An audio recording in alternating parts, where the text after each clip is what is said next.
Markets में palm oil के क्या क्या फैक्टर्स हैं नीरव? पहले तो ये जानना चाहेंगे जिसकी वजह से तेजी बनती हुई दिखाई दी है, कितनी टिकाऊ लग रही है तेजी, क्या व्यू है? सी ओवरऑल अगर हम बात करें तो टिपिकली हायर प्रोडक्शन साइकिल है। हमने एमपीओबी रिपोर्ट में भी देखा कि and stocks have reach 2.1 million turns. But मैं ये बोलूंगा उसके बावजूद भी मार्केट बहुत कोई घट नहीं रहा है। So higher production cycle completely factoring हो चुकी है।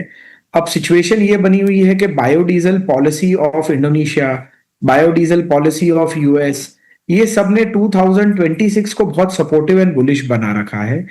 उसी के साथ में आज जो इंडियन डोमेस्टिक ऑयल्स की अवेलेबिलिटी है वो भी काफी ब्लीक हो चुकी है। तो इंडिया का भी परचेजिंग एक अच्छा पाम में कंटिन्यूसली चल रहा है। अदर ऑयल्स, सोयाबीन ऑयल हो या सनफ्लावर ऑयल हो, इनका भी प्रीमियम पाम से काफी बढ़ चुका है। सो आज की तारीख में सनफ्लावर ऑयल $1260 से $80 है। Soybean oil for near by contracts 1175 से 1185 है, वर्सेस पाम ईस्ट कोस्ट आज 1155 में अगस्त शिपमेंट का ट्रेड हुआ है और अबाउट 65 का वेस्ट कोस्ट है। तो पाम अभी भी रीजनेबल है। और अगर हम फेस्टिव डिमांड या दिवाली तक की डिमांड की बात करें तो लॉजिस्टिकली भी पाम बहुत इजी है हमारे लिए बुलाना। सो ये सब कारणों से ऐसा लगता है कि corrections can come in palm, because एक आज 4450 4500 की थर्ड मंथ बीएमडी पे जनरल रेजिस्टेंस चल रहा था। बट बहुत ज्यादा मार्केट टूट जाए ऐसी सिचुएशन नहीं लगती है। इंडोनेशियन लेवी भी $52 से सितंबर में बढ़ जाएगा तो बीएमडी फिर रीजनेबल और सस्ती हो जाती है इंडोनेशियन ऑयल के सामने। सो ओवरऑल मार्केट एक बॉटम सपोर्ट करके बैठ गया है, ये सिचुएशन। ओके अच्छा, डिमांड जैसे आपने प्राइसेस के बारे में तो कमेंट किया नीरव, लेकिन अगर हम मांग देखें स्पेशली घरेलू बाजार में किस तरीके की स्थिति बनी हुई है अब, क्योंकि हम आगे यहाँ से फेस्टिव सीजन की तरफ फुल फ्लेजेड बढ़ते हुए दिखाई देंगे, किस तरीके के नंबर्स रह सकते हैं स्पेशली करंट मंथ में ओवरऑल, या फिर सितंबर में क्या एक्सपेक्ट करें डिमांड पॉइंट ऑफ व्यू से? देखिए डिमांड कंटिन्यूस रहेगी और जैसे मैंने कहा कि अभी घरेलू तेलों की जो उत्पादन है वो बहुत कमजोर है। सरसों ऑलरेडी बहुत महंगा हो गया है, 1600 रुपए प्रति 10 किलो का सरसों का भाव है। मूंगफली तेल भी काफी महंगा है, पौने 1400 रुपए किलो का 10 किलो का भाव है।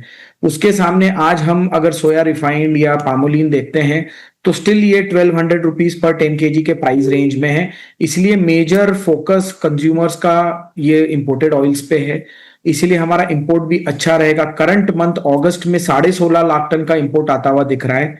पाम का इंपोर्ट करीब करीब 9.5 लाख टन, सोया का करीब करीब 4.5 लाख टन और 2.5 लाख टन सनफ्लावर का।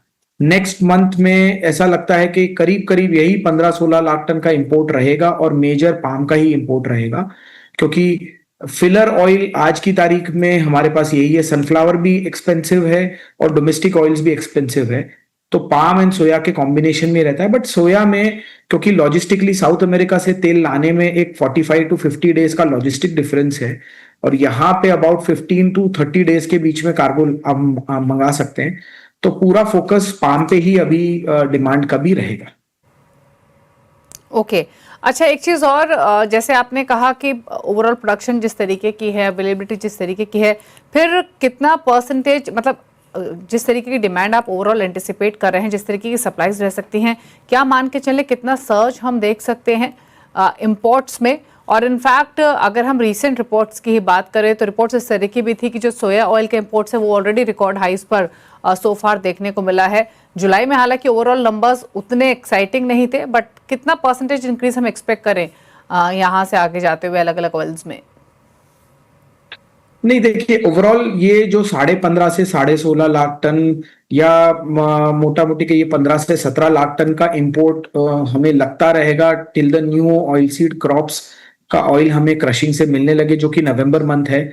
सो अगस्त, सितंबर, अक्टूबर तीनों महीने में करीब करीब औसतन 16 लाख टन इंपोर्टेड ऑयल तो हमें मिनिमम चाहिए, तो ही हम सफाइस कर पाएंगे हमारी डोमेस्टिक घरेलू डिमांड को। सो नया परसेंटेज टर्म ग्रोथ नहीं आएगा, बट ये हायर इंपोर्ट नंबर कंटिन्यू करेगा for coming 2 months, September and October as well. नवंबर से हो सकता है कि थोड़ा सा रिडक्शन आए अगर हमारे यहाँ ओवरऑल ऑयल सीड क्रॉप्स और उसके क्रश के ऑयल हमको प्रॉपरली अवेलेबल हो तो। ओके चलिए, शुक्रिया नीरव आपका क्विक कमेंट्स इस खबर पर देने के लिए। थैंक